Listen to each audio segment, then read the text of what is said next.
नमस्कार, जय हिंद, जय भारत। प्यारे विद्यार्थियों, आप सभी लोगों का ढेर सारा स्वागत है इस बड़े ही इंफॉर्मेटिव और ट्रिक के सेशन में, जहां पर दिशा और दूरी के सवालों को कैसे सॉल्व किया जाए। आज उसका एक बहुत ही सिंपल तरीका, एक शॉर्टकट मैं आपको बता दूंगा, जिससे कि बड़े बड़े जो ये डायरेक्शन के सवाल आपको आसान लगने लगेंगे। और ये सवाल आपके रेलवे एग्जामिनेशन में बहुत ही महत्वपूर्ण भी है। अगर आप एएलपी की परीक्षा दे रहे हैं या फिर आने वाले समय में ग्रुप डी का पेपर देंगे, तो उन सभी परीक्षाओं में ये सवाल 100% पूछा ही जाएगा।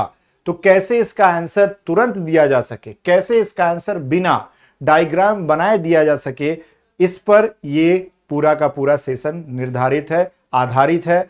आप सभी लोगों को अगले 1 से 2 मिनट का समय लगेगा और इस सवाल को अब आप चुटकियों में सॉल्व कर पाएंगे। कैसे, देखिएगा। तो अगर इस सवाल को जरा हम ध्यान से देखें तो कहता है कि एक व्यक्ति है, वो ए बिंदु से चलना शुरू करता है, 12 किलोमीटर पूरब दिशा, फिर बाएं मुड़ा, 7 चला, फिर बाएं मुड़ा, 13 चला। इसको अगर हम बनाने पे चल जाए तो हमारा 2 से 3 मिनट बर्बाद हो जाता है। लेकिन इसी सवाल को अगर हम एक शॉर्टकट से सॉल्व करें तो बहुत आसान है। अब शॉर्टकट क्या है ये समझिएगा। हमारे पास 4 दिशाएं होती हैं, है ना। आप और सब हम जानते हैं ये हमारी 4 दिशाएं हैं। क्या हुआ, इधर उत्तर दिशा हो गया, इधर दक्षिण दिशा हो गया, इधर पूरब दिशा हो गया और इधर पश्चिम दिशा हो गया। ठीक है। तो अब जब आपको रोटेशन देखना होगा कि भाई ये जो रोटेशन है अर्थ का, वो किस तरीके से चल रहा है पृथ्वी का, तो ऐसे घूमते रहती है पृथ्वी, ऐसे ना। तभी सूरज उगता है पूरब से, डूबता है पश्चिम में। वैसे तो वो नहीं चल रहा है, चल तो हम रहे हैं। तो ये रोटेशन क्लॉकवाइज चलता है घड़ी का दिशा में। तो ये घड़ी का दिशा में ही आप इस दिए हुए दिशाओं को लिख लीजिए। कैसे?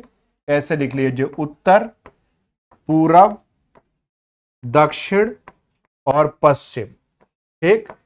और अब दिए हुए प्रश्न को जरा ध्यान से पढ़िए, क्या कहता है।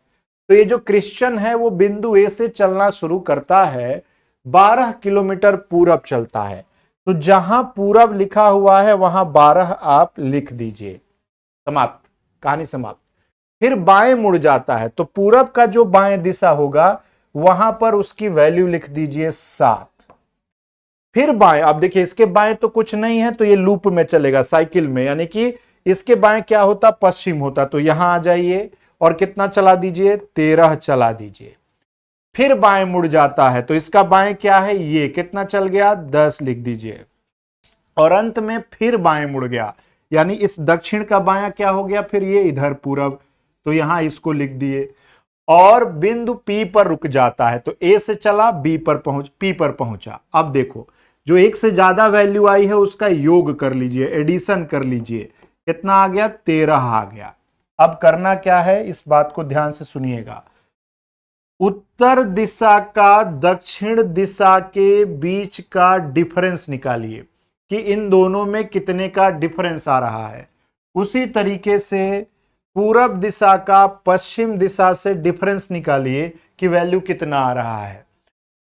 और उसके बाद का नेक्स्ट प्रोसेस क्या होगा, देखिए। तो जैसे हमने देखा कि जब मैं पूरब और पश्चिम का डिफरेंस निकाल रहा हूं तो ये 13 से 13 कैंसिल हो जाएगा, प्लस माइनस 0। अब ये उत्तर और दक्षिण की वैल्यू एक समान नहीं है, तो जब ये एक समान नहीं है तो क्या कर देंगे, इसको बड़े वाले में से छोटे वाले, डिफरेंस का मतलब होता है बड़ा में से छोटा घटाना, यानी दक्षिण वाली वैल्यू में से उत्तर वाली वैल्यू को घटाएंगे। तो आंसर दक्षिण बड़ा है ना, तो दक्षिण दिशा की तरफ आएगा। यानी कहने का मतलब है 10 में से हमने कितना घटा दिया, 7, तो 3 आ जाएगा वैल्यू। ये 3 किलोमीटर किधर की तरफ हो गया, दक्षिण की तरफ हो गया। ये हुआ हमारा उत्तर। कैसा कि जो ये पॉइंट पी है वो ए से 3 किलोमीटर दक्षिण में है। क्या है, पॉइंट पी ए से 3 किलोमीटर दक्षिण में है। लेकिन सवाल इसमें क्या है, अगर यही पूछता कि ए से पी कहां है, तब तो ये आंसर दे देते आप, आसान हो गया। लेकिन आजकल रेलवे में इस तरीके के सवाल आ रहे हैं कि पी से एक पहुंचेंगे तो कौन सी दिशा होगी, तो उलट देना है। तो देखिए, पी से ए पहुंचना है तो आप ध्यान दो, किलोमीटर तो सेम रहेगा, इसमें कोई बदलाव नहीं। 3 ही किलोमीटर होगा, लेकिन ए जो होगा वो पी से अब दक्षिण के बजाय किधर हो जाएगा, उत्तर की तरफ हो जाएगा। तो ए पी से 3 किलोमीटर उत्तर आंसर हो जाएगा। आपका आंसर ऐसे तुरंत निकल आएगा बिना लिखे पढ़े, आसानी से इस फॉर्मूला का इस्तेमाल करके। तो ये शॉर्ट ट्रिक डायरेक्शन के उन सभी सवालों पे एप्लीकेबल है जहां आपके ऐसे प्रश्न देखने को मिलेंगे। ऐसे और विशेष वीडियोस के लिए हमेशा जुड़ते रहिए आपके अपने खान ग्लोबल स्टडीज पर। जय हिंद।